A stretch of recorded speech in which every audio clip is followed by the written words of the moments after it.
Assalamualaikum warahmatullahi wabarakatuh. Halo, perkenalkan, saya Juna Rairoh dengan NPM 24063110035 kelas 4A.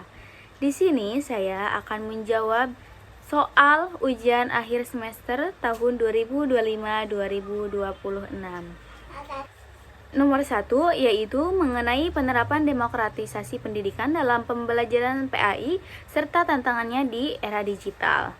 Demokratisasi pendidikan merupakan upaya memberikan kesempatan belajar yang sama kepada seluruh peserta didik tanpa melihat latar belakang sosial, ekonomi, budaya, maupun kemampuan individu para peserta didik masing-masing. Dalam pembelajaran pendidikan agama Islam di sekolah umum, prinsip ini dapat diterapkan melalui pembelajaran yang memberikan ruang kepada siswa untuk berdiskusi, memberikan pendapat, dan berpartisipasi aktif dalam proses belajar. Guru berperan sebagai fasilitator yang menghargai potensi para peserta didik.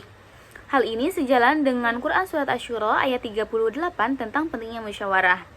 Nah, adapun tantangan di era digital yaitu antara lain kesenjangan akses teknologi, maraknya informasi keagamaan yang belum tentu adanya benar atau tidak, serta berkurangnya interaksi langsung antara guru dan juga siswa. Nah, oleh karena itu, guru PAI perlu membimbing peserta didik itu agar memanfaatkan teknologi secara bijak yang sesuai dengan nilai-nilai ajaran Islam. Nah, selanjutnya nomor 2 yaitu mengenai sintesis konsep pendidikan Ibnu Khaldun dengan kurikulum merdeka dalam pembelajaran PAI di SMP. Nah, menurut Ibnu Khaldun, pendidikan itu harus dilakukan secara bertahap dengan memperhatikan perkembangan akal dan pembentukan adab peserta didik. Konsep tersebut sejalan dengan kurikulum merdeka yang berpusat pada kebutuhan siswa. Penerapannya juga dalam pembelajaran PAI di SMP dapat dilakukan dengan menyampaikan materi dari yang sederhana menuju materi yang lebih kompleks, serta membiasakan peserta didik untuk menerapkan nilai-nilai akhlak dalam kehidupan sehari-hari. Nah, dengan demikian, siswa itu tidak hanya memperoleh pengetahuan, tetapi juga memiliki karakter yang baik. Nah, nomor 3, yaitu mengenai relevansi pemikiran Kiai Haji Ahmad Dahlan dalam menghadapi dekadensi moral pelajar serta desain pembelajaran yang integratif. Kiai Haji Ahmad Dahlan menekankan pentingnya integrasi antara ilmu agama dan juga ilmu pengetahuan. Pemikiran ini tentunya masih sangat relevan dengan kondisi saat ini karena berbagai permasalahan moral di kalangan pelajar memperlakukan keseimbangan antara kecerdasan intelektual dan juga spiritual.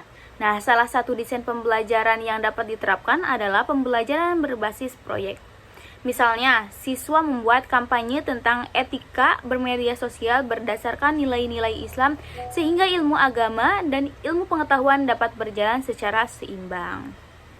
Selanjutnya, nomor 4 yaitu mengenai pemikiran Kiai Haji Hasyim Asy'ari tentang pentingnya akhlak dan sikap tawadu kepada guru.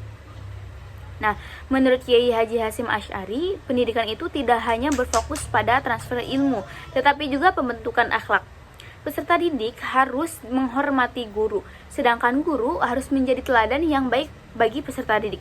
Nilai-nilai tersebut dapat diterapkan dalam pembelajaran PAI melalui pembiasaan sikap sopan santun, disiplin, dan tanggung jawab. Selain itu, keteladanan guru juga sangat penting untuk mengatasi krisis keteladanan di era modern seperti sekarang ini. Nah, selanjutnya nomor 5 yaitu mengenai pemikiran Ahmad Hasan Persis dalam konteks kurikulum PAI saat ini. Ahmad Hasan menekankan pentingnya pendidikan yang berlandaskan Al-Quran dan hadis sebagai sumber utama ajaran Islam. Pemikiran tersebut tentunya seperti tadi masih relevan dengan kurikulum PAI saat ini karena dapat memperkuat pemahaman peserta didik terhadap ajaran Islam yang autentik. Menurut saya pribadi, pemikiran Ahmad Hasan ini lebih mengarah kepada reformisme dalam pendidikan.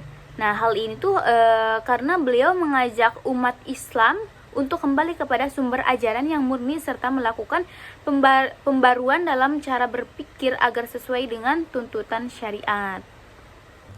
Selanjutnya, nomor 6, yaitu mengenai hubungan ontologi, epistemologi, dan aksiologi dalam filsafat pendidikan Islam. Nah, ontologi itu membahas mengenai hakikat pendidikan, epistemologi itu membahas mengenai sumber dan cara memperoleh sebuah ilmu pengetahuan. Lalu yang ketiga yaitu aksiologi, membahas mengenai tujuan dan manfaat ilmu. Nah, ketiga aspek itu tentunya tidak dapat dipisahkan karena saling berkaitan.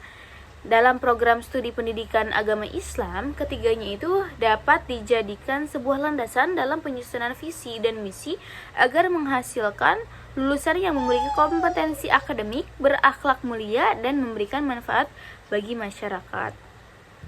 Nah, selanjutnya nomor 7 yaitu mengenai konsep ta'dib menurut Syed Naqib al-Attas dan kaitannya dengan tujuan pendidikan nasional.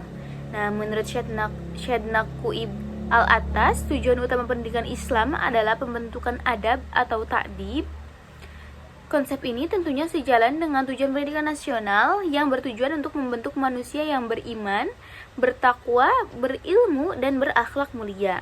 Nah, penerapan konsep ta'dib dalam RPP mata pelajaran PAI ini dapat dilakukan dengan merumuskan tujuan pembelajaran yang tidak hanya berorientasi pada aspek pengetahuan saja, tetapi juga pada pembentukan karakter peserta didik.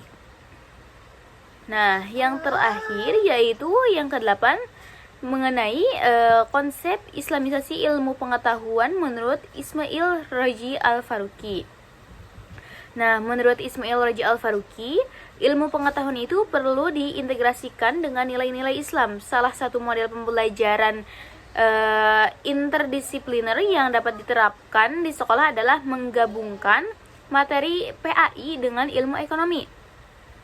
Nah, sebagai contoh, pada materi zakat dan juga sedekah, guru itu dapat mengaitkannya dengan konsep kesejahteraan sosial dan pemerataan ekonomi. Dengan demikian, peserta didik itu dapat memahami bahwa ajaran Islam itu memiliki keterkaitan dengan berbagai bidang kehidupan. Jadi seperti itu. Nah, mungkin itu dia jawaban dari 8 soal yang telah Bapak berikan kepada saya, kepada kami. Kurang lebihnya mohon dimaafkan. Wabillahi taufiq wal hidayah. Wassalamualaikum warahmatullahi wabarakatuh.